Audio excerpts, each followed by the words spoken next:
Hey guys, my name is Chris. I've got a 2020 Ram 3500. Had a couple times had a problem starting it, and it would click once, and that was it. And when you go to press the start button, it would start. You get one click, and that's it. So far, the issues that I've had, this is a 2020 Ram 3500 Laramie, 4-wheel drive. I'm pretty sure that's all the other options you could pick when you're going to get parts at a parts store. So at first I was checking it. I was trying to go to start it. Wouldn't start. One click. Check the battery. It would like float around 12. Give it a few seconds, it would jump back up to like 12.6. Go to start it again, one click, nothing. I was like, well, you know what? It's been 3 years, haven't changed the batteries. These AGMs, I know they're kind of finicky if you don't, charge them at least once a year. So I went ahead and replaced them. Got some good batteries. What brand are these? They're the Duralast Platinums.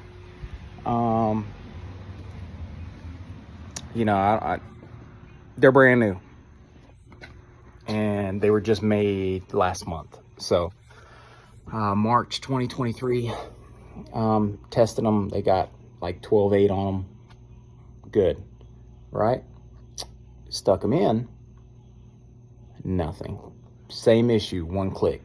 Except this time, whenever I tried starting it, I got one click, and I tried doing it again, nothing. Went to my fuse block, right? This guy right here. You can't really see it, but it's right here in this general area. F07, I believe, was blown. It's a 40 amp, part number FMX40. FMX40. You can put the long or the short in there. Anyways, so I put the fuse back in there. Went to go try it. Pop. One click. Blew the fuse again. I don't know the last time you went out there to look at these fuses. In here, let me show you what the fuses look like. But in the whole Jacksonville area, and land-wise, Jacksonville is the largest city in the United States. There's only 3 left in Florida, right? This guy right here. That's what it looks like. FMX 40. I mean, you could put the LP down there, but then every other amperage is going to come up. Just put in FMX-40 in the search, and that one will come up.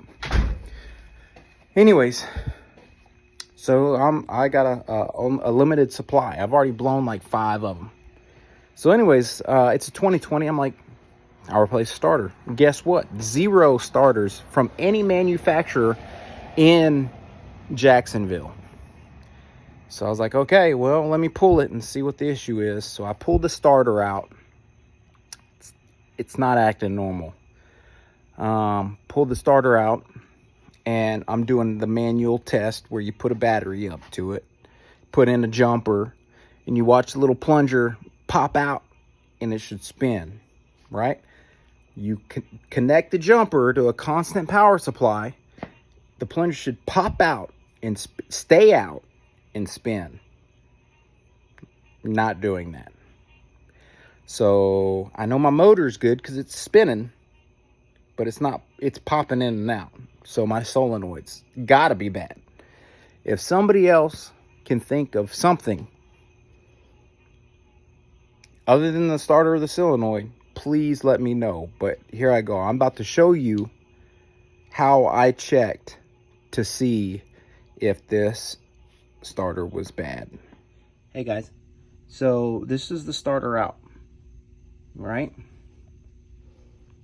12 volts goes to the terminal that had the wire on it when you took the starter out. You had to remove it to get it out. That's where the 12 volt goes.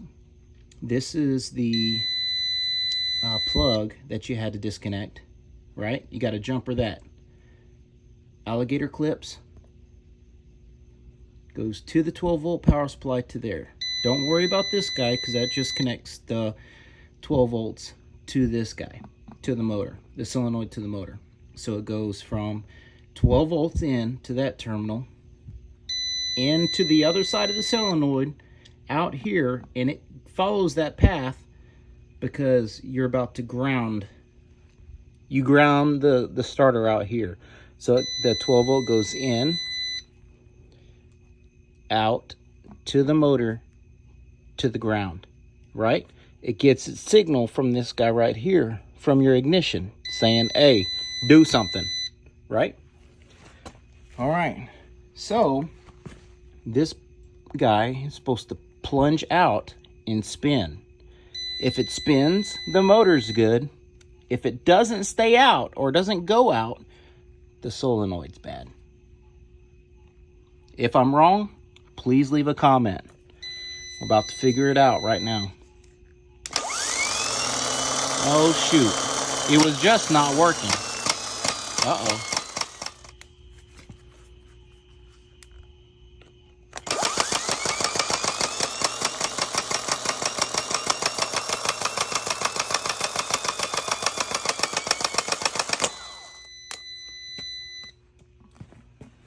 I don't know why it's doing that, but okay, so I got the jumper wire, 12 volt constant going to the wire in the back. Jumper going to here. I'm assuming that that's just supposed to kick out and stay kicked out, not going in and out. So it was popping in and out. Why is that? I think it's because the solenoid's bad. Let's try it again.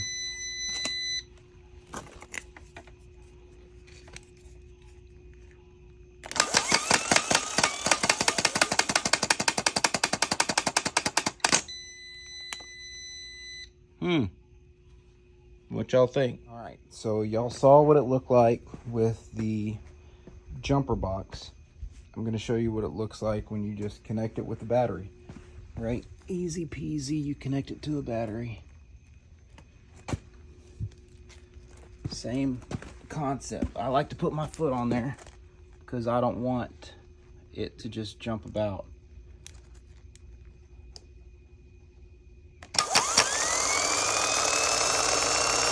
And holy crap, it's good.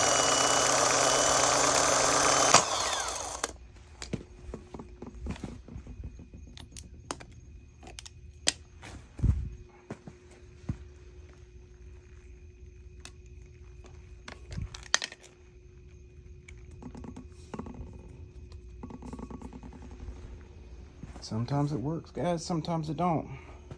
All right, good morning, everybody. I know I look rough, sorry. Shout out to my son's truck, 68 C10. Well, as you can see, or maybe hear, it's not deleted or anything. She's running. So what I did, this has happened before, by the way. What I did is I took the starter out. Pretty simple. You gotta move the brace that's right below it. It's probably going to be rusted. Should be the only thing that's showing a little rust. I believe it's probably made out of iron or something. There was 4 bolts on it. The starter has 3 bolts mounting it, and then you got to take off the lead, right? Always disconnect the battery first, and then you got the plug. Did the test as you saw me do last night. Had the plunger go out, which tells me that the solenoid's good, and then the starter would spin. So we know the motor and the solenoid works. When I first tried it, that plunger was popping in and out, telling me a bad solenoid, you know, and then the longer I messed with it, the longer I forced the voltage through it, it would just work through it, and it just worked like normal. I don't recommend that. You know, that's probably the reason why the fuse was popping, was because it should have stopped. or it was stopping every time it was getting overloaded, or the solenoid was stuck. Tried to apply voltage to it, didn't want to move, so eventually it burned that fuse up, the purpose of the fuse. But with taking it out manually, I kind of forced it to do what it was supposed to do with no safeties involved, and eventually the solenoid was making it plunge in and out, and then eventually it would just slowly start plunging in and out less until it just stayed out.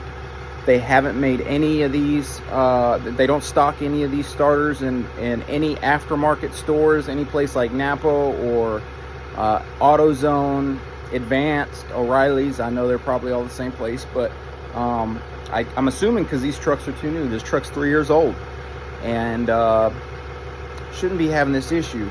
I've checked everything else in line to ensure that it's nothing else. The only other thing that it might be is a bad ground between the starter or the solenoid and, you know, the casing of the starter. That's all I could think of. Leave your comments below, help us out, tell us what else it could be. But as you can see, she's running. This happened about 8 months to a year ago. Same thing happened. Popped it out, tested it, put it back in, and it worked for a little while. Obviously, about a year. So obviously when this part comes available, I'm just going to go ahead and swap it out. But until they give me parts, I also got the warranty, but I can't have my truck sitting for a month in the shop. So I know it's a $300 part. When the part comes in, or actually I could probably get it just ordered and throw it in. I'm not ordering it from Ram for $1,000. Whenever I can just get it to run, and I know exactly what to do to fix it now. It takes 20 minutes to pull it out, 15 minutes just to test it and try it, and then 15 minutes to pop it back in. So it's really not that bad. But if you're stuck somewhere, you know how to just kind of get yourself out of a bind, or at least try something. And yeah, let me know what y'all think.